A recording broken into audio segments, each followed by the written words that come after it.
Hi YouTube, it's Mama Dodon. I am a single mom to a little 2-year-old girl, and for the most part this channel is about everything single mom life, but I recently started a little series about my time in Alaska where I'm just sharing some of my experiences and my stories, and this is mostly just a December series to kind of get into the Christmas spirit a little bit, or the winter spirit, because Alaska is so closely related with its very long winters, and a lot of my stories are very wintry and snowy. So today I wanted to talk about another thing involving my Alaskan life, and this also coincides with my eco-friendly journey in a way, and it is the fact that I lived without running water for 3 years, and today we're going to talk about how I did that. So if you guys want more of my backstory of kind of how I ended up in rural Alaska and where I was at and kind of what I was doing, I would go watch my How I Became a Tribal Foster Parent video, which I'll leave in the description box below. But if you're kind of familiar with that story, I lived out in a Yupik Eskimo village in way rural western Alaska, like super rural, had to take a plane to get out there, no roads led out there, and this little village was right on the Yukon River. It was actually the first of the mountain ranges that you would see when you're coming in from the Bering Sea on the western coast of Alaska. You're going up the Yukon River, and we're kind of like the first hill that you see. While working out there, a house out there went up for sale, and this was on tribal land, so it's very hard for a white person to purchase this house, but the man who was selling it was white and he was married to a native, so it's kind of like this weird white person could kind of sort of pass it on to a white person legally sort of deed. It was really sketchy. Either way, purchased this house for $40,000 cash after working my butt off and saving a lot of money. And this little home was right on the banks of the Yukon River, just right up the hill. Like you look down, you're looking at the river, and then beyond that, just flat, beautiful white tundra. This home is just a tiny little cabin. It has a little kitchen in the corner, a living room / dining room area, a bathroom, and then a little bedroom area. And that's all the entire house was. There's a wood stove right in the middle of the house so it could keep everything warm, and you would just burn wood to keep your house warm. Home had absolutely no running water. Actually pretty typical for rural Alaska, especially the Yupik Eskimo village that I was in. A lot of Yupik villages don't have running water or got running water very recently, so not all of the houses have running water out there.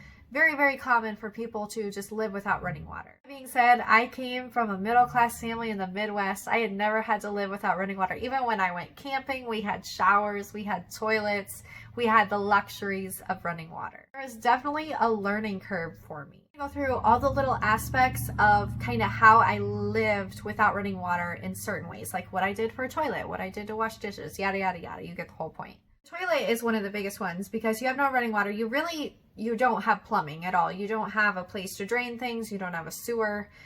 You don't have a toilet you can flush. So what do you do when you have to go to the bathroom? Well, you can have an outhouse, but in Alaska, an outhouse is going to be extremely uncomfortable. You're going to be going out in like negative 30-degree weather every time you have to pee.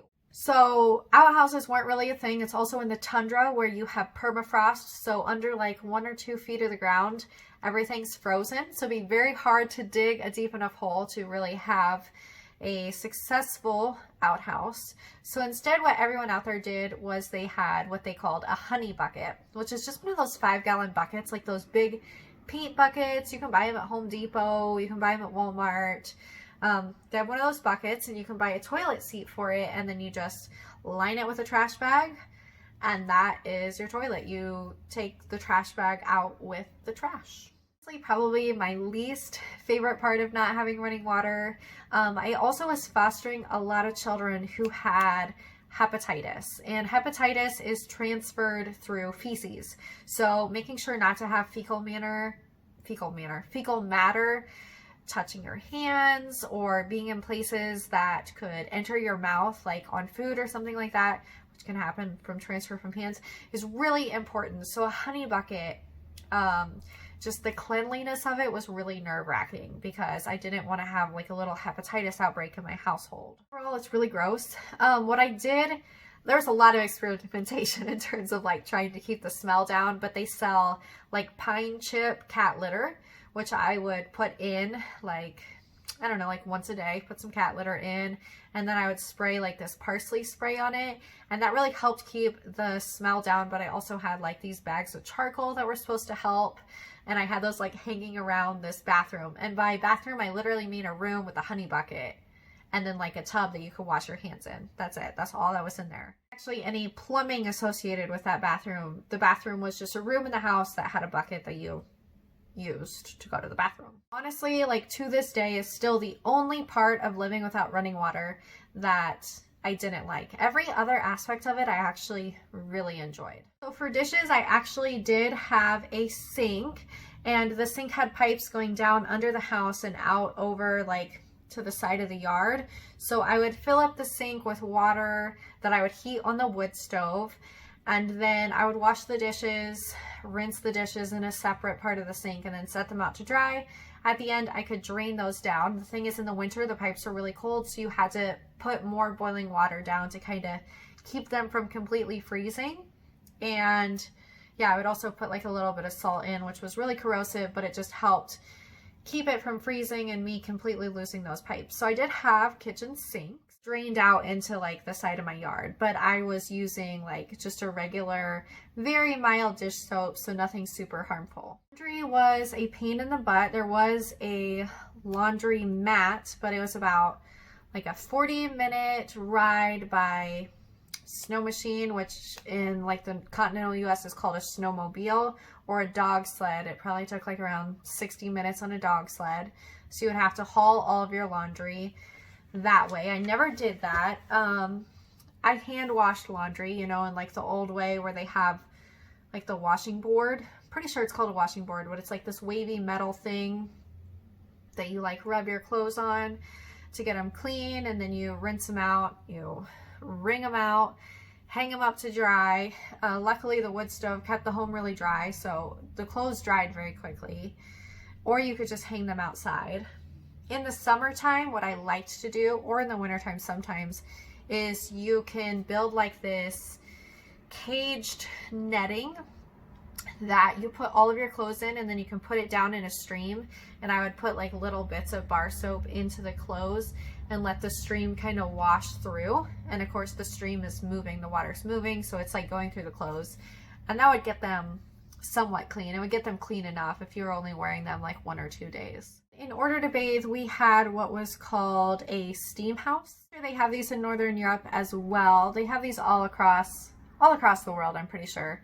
But in Yupik culture, it's a pretty traditional way to bathe, and it was basically this little wood shed that had a wood stove on one side and then just like wood flooring on the other. And you would go in, you would light the wood stove, get it really, really hot, and then take water, throw it on the wood stove so there'd be a bunch of steam. You'd go in and be like a sauna, but hotter and steamier.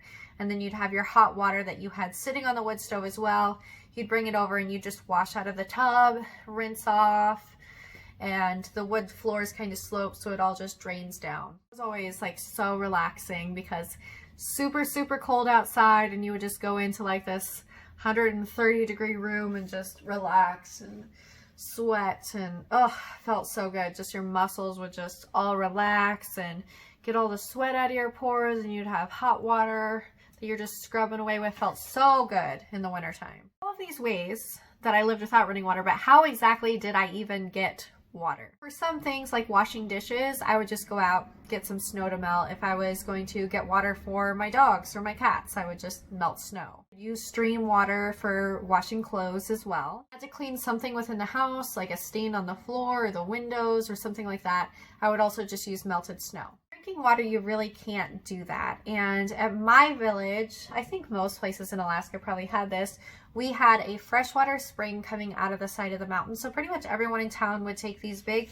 5-gallon buckets and go and just fill them up with the really nice, cold, fresh spring water. And then you just haul the spring water back to your house. So everyone in town would go to this spring whenever they needed water, fill up their buckets, bring them back to home to drink or use for things like cleaning kitchen tables, cleaning baby bottles, things like that. And in order to actually go and get this spring water, you would either have to take a sled, usually like hooked to the back of you'd either have like a dog sled, or it'd be hooked to the back of a snowmobile, or you would just be taking like a four-wheeler and you'd be going to the side of this mountain where the spring was and loading your buckets, taking them down, letting the spring fill them up, and then putting them back in the sled, bringing them home, or strapping them to your four-wheeler and bringing them home that way. And one of the reasons that I loved all aspects of not having running water aside from the honey bucket is the fact that it just slowed down life. It made everything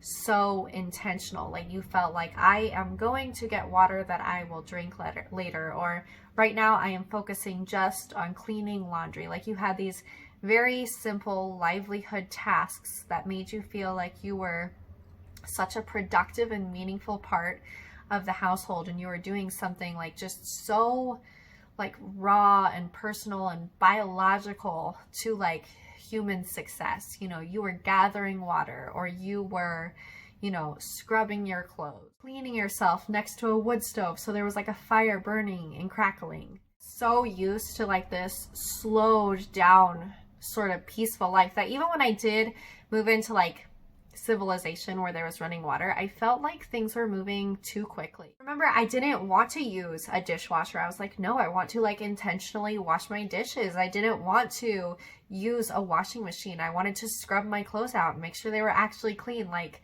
now I understand the convenience of them and how they help us be successful in this modern world. But when I was first kind of transitioning from this life of truly forcing myself to slow down for 3 whole years and just live this very simplistic lifestyle, when I had to transition back into like normal civilization, I felt like it was too quick. And even to this day, I have times sometimes where I like get to the end of the day and I'm like, man, I was just rushing all day. Like I didn't sit down and do anything intentionally. Everything I'm doing is constantly go, go, go. I got to get this done. I got to get that done. I got this appointment. I got to go here. I got to go there. I got to drive my car. I got to put my clothes in the washing machine. I got to put my dishes in the dishwasher. So fast. And when you're living that lifestyle without running water, you're really just, you're doing things slowly. And I think a lot of people would really struggle with that. They're like, what am I getting done? You know, like all I'm doing is gathering water and washing dishes. But for me, it was like, what a just peaceful life it was. It was so nice. I remember just evenings with my kiddos and they were over reading and playing with their toys, and I was just heating up water on the wood stove and washing dishes or washing clothes in the corner, and it was just like this nice peaceful quiet. You had the wood stove crackling, you had your water that you had went out and gathered yourself, and you were just doing these small tasks, but they just felt so homely and comfortable. And it's a lifestyle that I dearly miss. If I could get back into like a homestead type lifestyle, I would love to do that. I think it's a childhood. If I could give that to my kids, that would allow them to truly just experience life in a way that we've moved away from as a society. We're in such a fast-paced world now that I wonder if kind of slowing down really would be the right way to raise children. It's hard to get to that though. How do you raise children in a slowed down world and teach them how to survive in a fast-paced one? You know, it's a tough dilemma, but it's something that I miss, and it's something that I'm so happy I got to experience. It was such a beautiful time for me. And living without running water, tons of people are like, how did you do it? And I'm like, you don't understand. Like once you get in the rhythm of it, it's just such an amazing life. It's so peaceful. It's so nice. You're like, I am surviving, you know, and I know how to survive. It made you feel so connected to the earth. It made you feel like you knew who you were biologically as a human. You could do things, you know, that nowadays so many people have just lost these very basic skills of life, and living with running water forces you to rediscover those things. And I'll forever be grateful that I got the experience to do that, and that I got to learn those tasks and hone them in for 3. Yeah, that is how I lived without running water for 3 years. I am on an eco-friendly journey right now. So if you came to this video because you're interested in learning more about eco-friendly lifestyle type things, my channel will have more of that. And if you're interested in hearing more about just my life in Alaska and that type of journey, I do have an entire series on that. So I'll leave that in the description box below. If you're interested in seeing those videos, go check that out. And as always, thank you so much for watching, guys. I'll see you in the next one.